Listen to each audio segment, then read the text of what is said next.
ipinagdiwang ng Southern Tagalog Region 2 City of Santa Rosa Maticas Eagles Club ang kanilang ika-3 anibersaryo. Sinimula ng pagdiriwang sa isang motorcade. Hiling naman ng organisasyon na magtuloy-tuloy ang kanilang mga programa. Ang detalye ng balita panoorin sa aking report. Masayang ipinagdiwang ng Southern Tagalog Region 2 City of Santa Rosa Maticas Eagles Club ang kanilang ika-3 anibersaryo noong nakaraang Sabado, August 26, 2023. Sinimulan nila ang pagdaraos sa isang motorcade na dinaluhan ng kanilang mga miyembro. Sa 3 taon na ng Maticas Eagles Club, marami na silang mga programa at pagtulong na naisagawa. Ilan lang dyan ang mga medical mission, pagbibigay ng mga school supplies sa mga paaralan, pagbibigay ng food packs, pagtulong sa mga nasalanta ng kalamidad at marami pang iba sa pangunguna ng kanilang gobernador na si Dato Richard Portugal. Ayon kay Portugal, sa loob daw ng 3 taon niyang panunungkulan sa kanilang grupo, saksi siya sa lahat ng kanilang mga nabibigyan ng tulong sa pamamagitan na rin daw ng kooperasyon ng kanyang mga miyembro. Sa mga dadating pa raw na taon, asahan daw na mas marami pa silang gagawin upang maiabot ang kinakailangang tulong ng ating mga kababayan, lalo na raw sa Santa Rosa, Laguna, gayon din sa iba pang mga lugar. Patuloy lang natin yung ating sinimulan. 3 taon na tayo naglilingkod sa ating mga kababayan, lalong-lalo na po dito sa ating bayan, sa City of Santa Rosa, Laguna, na kung saan halos lahat ng barangay po dito ay naikutan natin, maging sa mga bahay po na nakatira sa ating daang bakal kung tawagin, sa Riles.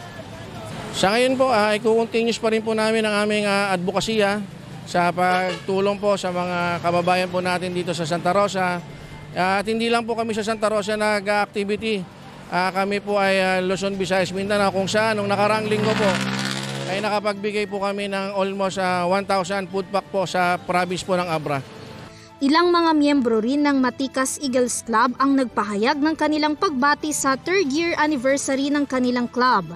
Sinabi rin ng mga ito na taos-puso nilang ipagpapatuloy ang mga nasimulan nilang programa sa ilalim ng panunungkulan ni Portugal. Ako lang sana, 3 taon, dapat mas na pa.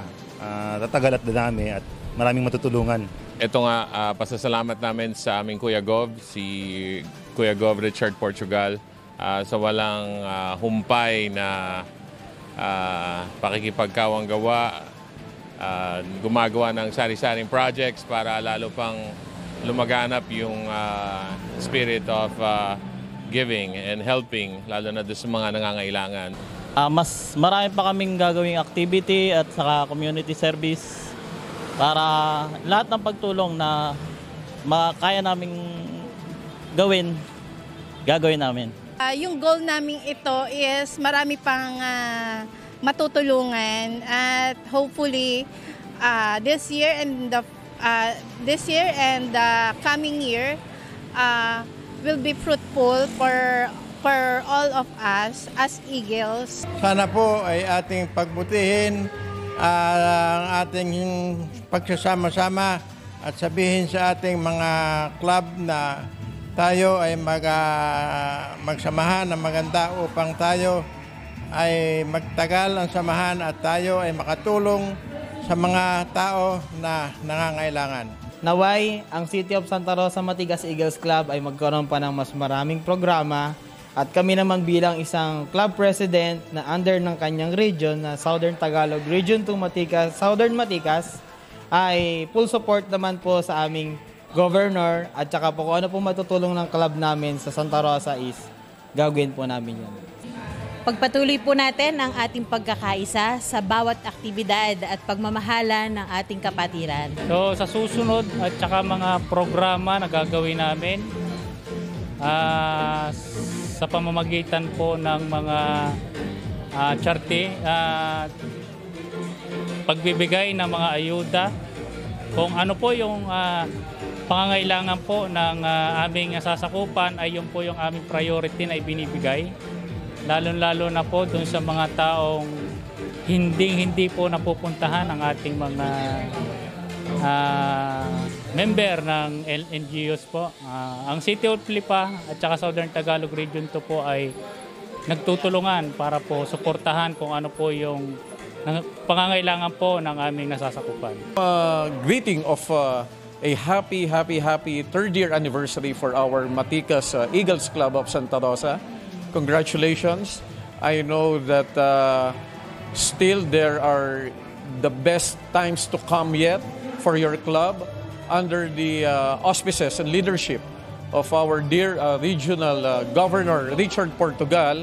Pagbati po at congratulations po sa ating pong Matikas Eagles Club. Samantala, bilang bahagi ng kanilang selebrasyon, binigyan ng Gawad Filipino Award sa ilang mga miyembro ng Matikas Eagles Club.